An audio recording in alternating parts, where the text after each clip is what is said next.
à cette oreille, c'est tout un chacun, c'est le peuple du Sud, peut-être c'est les femmes, c'est ceux qui sont menacés, c'est ceux qui sont exclus socialement, qui parlent à cette oreille pour que cette oreille-là puisse être un régulateur, puisse transmettre ces messages au monde entier. Voilà, donc c'est une histoire qui se passe en Casamance, qui traite de son thème général de l'exclusion sociale. Mais autour de ce thème, il y a beaucoup de thèmes qui gravitent autour de lui. C'est un plaidoyer pour la paix, donc pour la paix en Casamance, parce qu'on se rend compte que souvent, les étrangers connaissent mieux la Casamance que nous, Sénégalais. Nous avons peur et souvent tu rencontres des gens, tu parles de la Casamance, non, je ne vais pas en Casamance parce qu'il y a les rebelles, ceci, cela. Alors que c'est une ville de paix, c'est une terre de paix. On peut y aller, y séjourner pendant des mois sans pour autant même sentir qu'il y a une rébellion dans cette contrée. Donc c'est vraiment un plaidoyer pour que les gens puissent mieux connaître la Casamance, ses valeurs, parce que c'est une belle zone avec de belles valeurs. Donc on parle aussi des rites de l'initiation. C'est une cérémonie très formatrice qui agit beaucoup sur la vie de ces populations.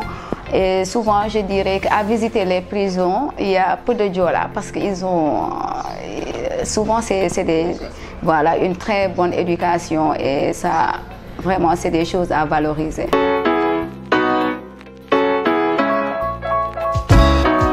Voilà, ce qui m'a poussé à aller découvrir le Sud et à vouloir faire découvrir le Sud, c'est j'y ai fait quelques séjours parce que je dirais que j'ai une famille adoptive qui est Diola.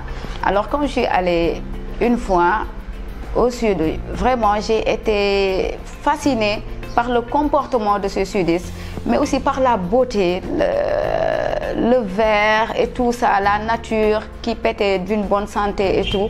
Voilà, j'ai été attirée et vraiment de la correction des gens, des valeurs que ces gens incarnaient. Et par rapport aussi à l'idée que se font les gens de cette zone-là, je me disais vraiment, il faut que j'en parle. Mais à partir d'une histoire, donc ce qui était le plus difficile, c'était de trouver le prétexte pour commencer l'histoire. Je savais quoi dire, mais par où commencer? Donc il m'a fallu trouver un prétexte, peut-être parler d'un village qui s'appelle déjà Oukat El Ampay. Ça veut dire en Diola, laisse la lumière. Moi je dirais que laisse la lumière jaillir. Donc c'est une histoire qui tourne autour d'un village qui s'appelle Oukat El Ampay parce que dans ce roman, tous les noms ont une signification. Tous les noms reflètent aussi une valeur. Par exemple, je parlerai du collectif des sages. Il y a un collectif des sages qui vont prendre une décision. Donc ça aussi, c'est la démocratie qui existe. Donc, et cette démocratie devrait exister partout où l'homme existe. Donc, il y a le chef qui s'appelle Alimbissi. Alimbissi, c'est un nom Diola, mais Alimbissi, c'est quelqu'un de généreux, c'est une personne généreuse. Lui, il est animiste, c'est un enfant du bois. Il y a Gaulo, donc on sait que Gaulo, c'est un nom qui n'est pas originaire de la Casamance, mais c'est une fiction parce que Gaulo vient du Cayor. Ça veut dire, peut-être que c'est mon instinct cayorien qui a surgi, qui a agi dans ce roman. Gaulo, c'est un griot, mais c'est le conciliateur. À chaque fois qu'il y a un problème, c'est lui qui vient, qui essaie d'apaiser les cœurs. Donc ça, c'est le rôle de nos griots. Il y a aussi un homme qui s'appelle Tawakal. Lui, c'est un musulman dans le groupe. Tawakal, ça veut dire quelqu'un qui se suffit à Dieu. Donc c'est un mot arabe. Donc lui, tout le temps, il se dit que tout ce qui vient, c'est Dieu, tout est de la volonté de Dieu. Mais aussi, il y a Diallo, c'est le conservateur du bois sacré. Donc ce Diallo-là, à intervenir Diallo, on a Diola. Voilà. Lui, il incarne les valeurs vraiment d'un vrai Diola. Voilà. Il est le conservateur du bois. Il passe plus de temps au bois sacré. Donc, il finit par se croire en un Dieu. Donc il pense qu'il est infaillible à force de côtoyer les dieux. Donc il se sent infaillible. Il veut protéger les gens, mais ne laisse personne le protéger. Donc c'est ça à travers cette histoire, excusez-moi. Donc je parle d'un village où il pleut beaucoup, mais la terre ne produit pas. Voilà, c'est vraiment un paradoxe. Il pleut, les pluies sont fréquentes, mais la terre ne produit pas. Maintenant, ils ont consulté les bois sacrés, ils ont fait des prières collectives, ça veut dire pour montrer vraiment cette cohésion sociale qui existe en Casamance. Donc, face au problème, ils se sont dit qu'il faut que chacun s'y mette. Les musulmans vont prier à la mosquée, les chrétiens à l'église et les animistes au bois sacré pour après ces prières se rencontrer à la place publique pour partager un repas.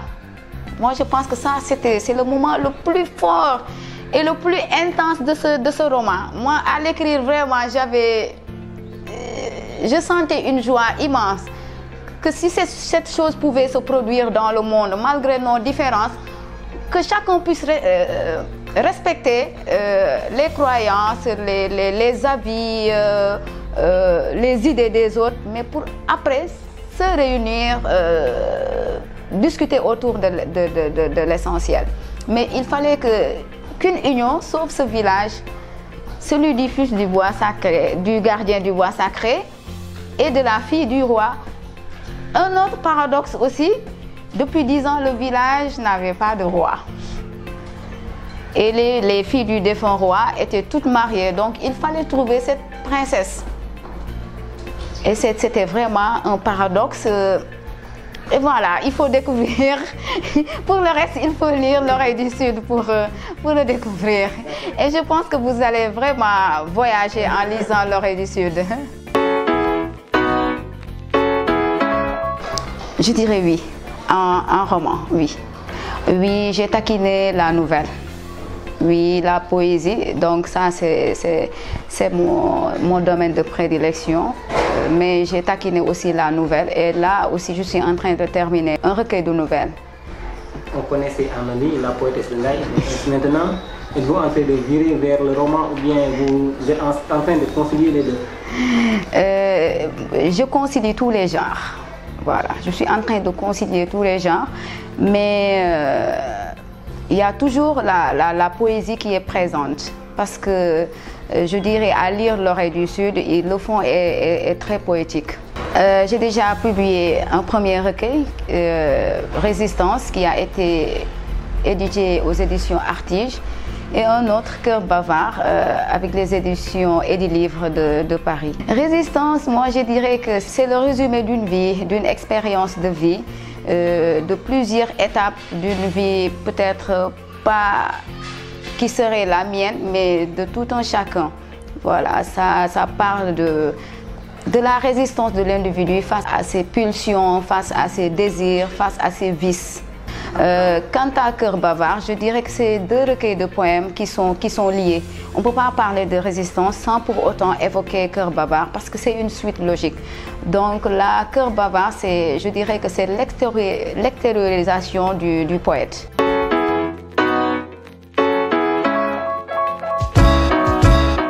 Moi, je dirais avoir ce panorama du monde des arts et des lettres. Donc, c'est un monde qui émerge, mais timidement, parce qu'il n'y a pas beaucoup de soutien. Les artistes ne sont pas soutenus, les œuvres ne sont pas valorisées. Voilà. Donc, il faut juste un coup de pouce pour que ce monde puisse mieux émerger. Non, je dirais pas. Les jeunes auteurs ne sont pas accompagnés et puis ils ont un talent fou quand même. Moi, j'en connais certains qui sont en train de percer, qui ont une belle plume. Mais malheureusement, ils ne sont pas accompagnés. Le monde de l'édition aussi, parfois, il y a beaucoup de problèmes. Souvent, c'est coûteux et c'est des jeunes, souvent des étudiants qui ne gagnent pas leur vie, qui sont en train de se décarcasser, mais ils écrivent par passion. Mais malheureusement, ils ne sont pas accompagnés du tout.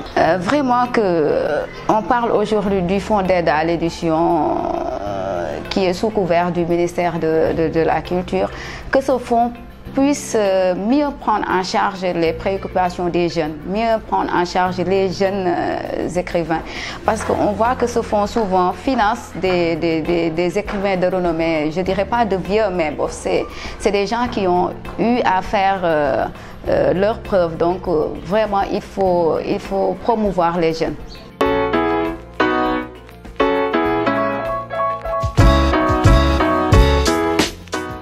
Moi, je dirais pas ancienne institutrice, on l'est et on meurt avec.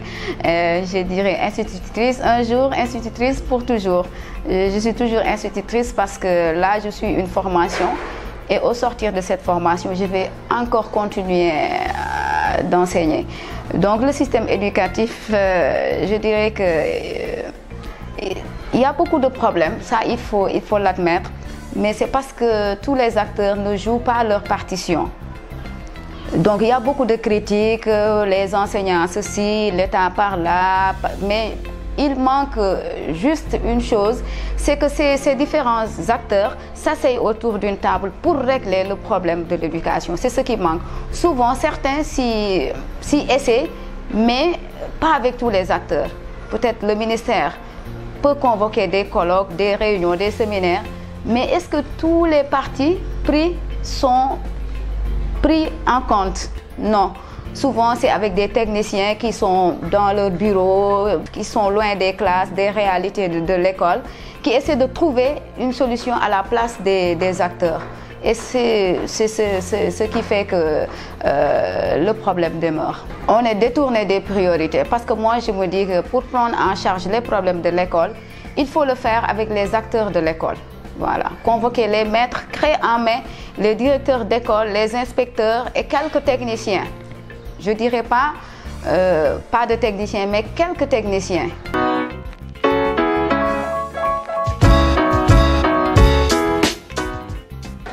L'élève ne nourrit pas son homme. Souvent, on le fait par passion. On peut pas. Je dirais que c'est comme une drogue. On ne peut pas se départir des lettres, mais bon, les lettres ne nourrissent pas son homme, pas du tout. C'est bizarre. Peut-être je vais sembler un peu bizarre de parler de ma muse, mais bon, la muse d'Anneli, ce sont sa solitude, ses peines et ses douleurs. Voilà.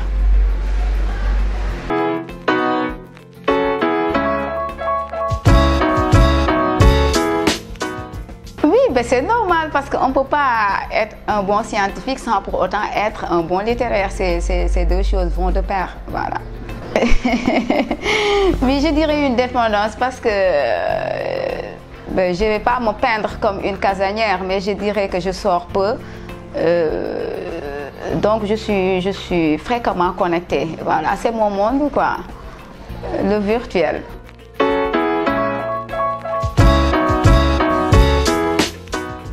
Ben oui, parce que là, je suis en train de lancer un concept avec des amis poètes pour aller à la découverte de jeunes poètes, faire quelques interviews et le mettre dans les réseaux pour les partager. Voilà.